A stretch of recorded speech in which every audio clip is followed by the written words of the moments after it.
بسم الله الرحمن الرحيم والحمد لله رب العالمين والصلاة والسلام على أشرف الأنبياء والمرسلين وبعد. قال تعالى: وتوبوا إلى الله جميعا أيها المؤمنون لعلكم تفلحون.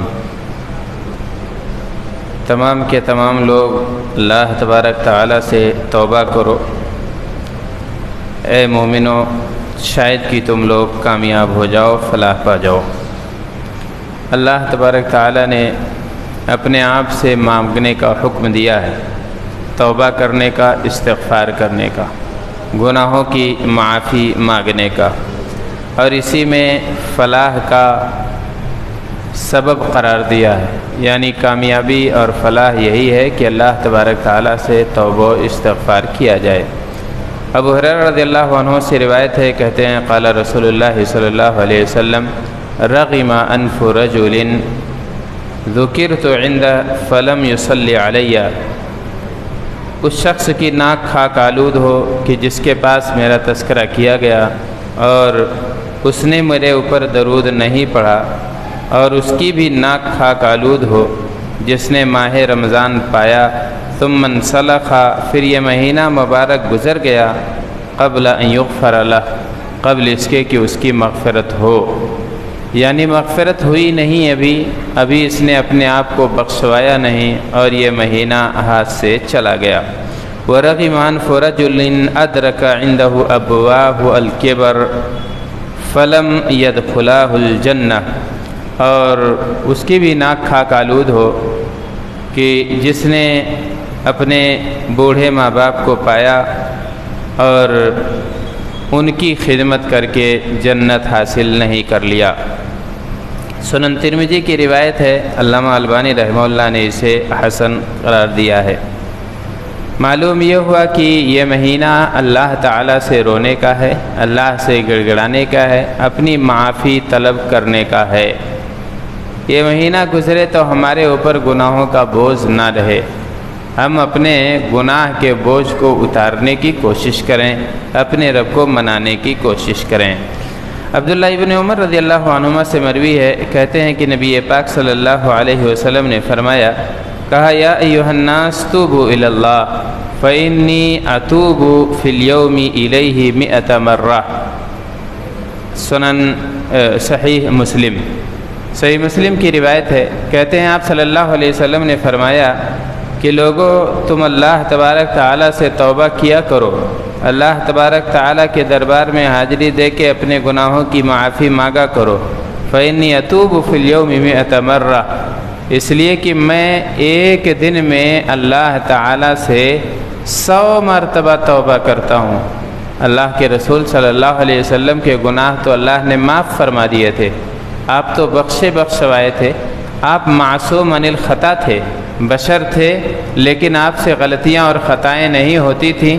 اگر کوئی بشری چوک ہوتی تھی تو فوراً اللہ تبارک تعالیٰ متنبہ کر دیتا تھا اور اللہ تعالیٰ انہیں آگاہ کر دیا کرتا تھا.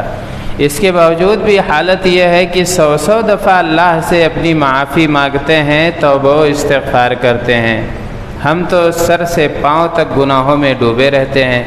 ہمیں تو کئی گنا ضرورت ہے کہ ہم اللہ تبارک تعالیٰ سے توبہ و استغفار کریں، اپنے گناہوں کی معافی مانگیں، تنہائیوں میں بھی روئیں، خلوت میں بھی استغفار کریں، اور مسجد میں آ کر جماعت کے ساتھ یہاں بھی اشک بہائیں، اپنے رب کو منانے کی کوشش کریں.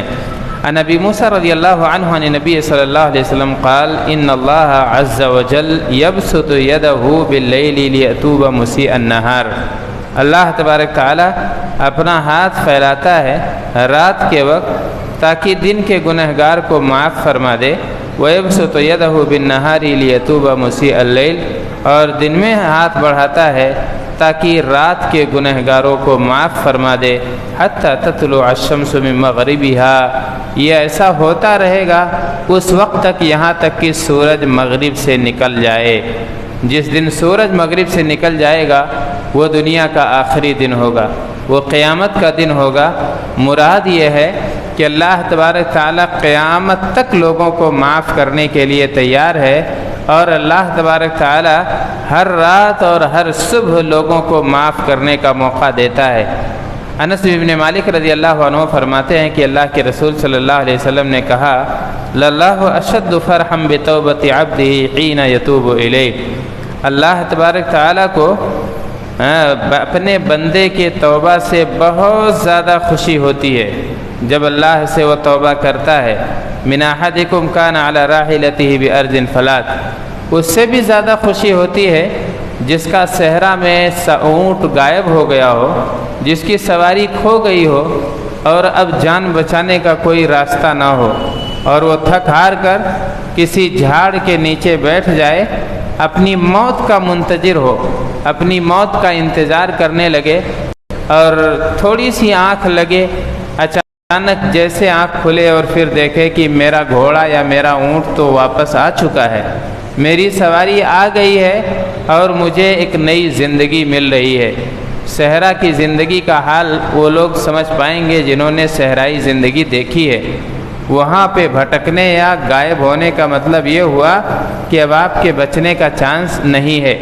آج بھی عرب میں بہت زیادہ اموات ایسے ہی ہوتی ہیں کہ لوگ صحرا میں کھو جاتے ہیں، صحراؤں میں بھٹک جاتے ہیں، سمت کا پتہ نہیں چلتا ہے۔ جیسے آپ سمندر میں وہاں سے پورب اور پچھم کا اندازہ نہیں کر سکتے ہیں، ایسے ہی صحراؤں میں بھی پورب اور پچھم کا اندازہ نہیں ہوتا ہے، اور آدمی ادھر ادھر دوڑ پھر کر 2-4-10 کلومیٹر پھر جو ہے کہیں نہ کہیں وہیں تھک ہار کے دم توڑ دیتا ہے۔ تو یہ کیفیت اگر ہو لیکن اچانک دیکھے کہ میری سواری تو واپس آ گئی ہے، میری جان بچ رہی ہے، تو کتنا خوش ہوگا، اور مارے خوشی کے وہ یہ کہے من شدت الفرح اللہم انت عبدی وانا ربک اخطأ من شدت الفرح، مارے خوشی کے کہے اللہ تعالی میں تیرا رب ہوں اور تو میرا بندہ ہے۔ تو اللہ تبارک تعالیٰ نے کہا کہ اس بندے سے بھی کہیں زیادہ خوشی اللہ تبارک تعالیٰ کو ہوتی ہے۔ ہم گنہگار ہیں، ہم خطا کار ہیں، ہم رو رہے ہیں، ہم اللہ کو منا رہے ہیں، تو اللہ تبارک تعالیٰ کو ہمارے توبہ و استغفار کی کوئی حاجت نہیں ہے، لیکن پھر بھی اللہ تبارک تعالیٰ کو خوشی ہوتی ہے کہ میرا بندہ مجھے اپنا کارساز سمجھ رہا ہے اور مجھے غفور الرحیم جان رہا ہے اور میرے سامنے دستے سوال دراز کر رہا ہے، تو یہ اللہ تبارک تعالیٰ ایسے بندے سے بے پناہ خوش ہوتا ہے۔ تو ضرورت اس بات کی ہے کہ ہم اللہ تبارک تعالیٰ کو اللہ تبارک تعالیٰ سے معافی اور استغفار طلب کریں، اور اس مہینے میں خاص طور پر زیادہ سے زیادہ دعاؤں کا اہتمام کریں، صبح و شام اللہ تبارک تعالیٰ کو منانے کی کوشش کریں۔ اللہ تبارک تعالیٰ سے دعا ہے کہ اللہ ہمارے گناہوں، ہمارے چھوٹے بڑے خطاؤں کو معاف فرمائے، آمین۔ السلام علیکم ورحمۃ اللہ وبرکاتہ۔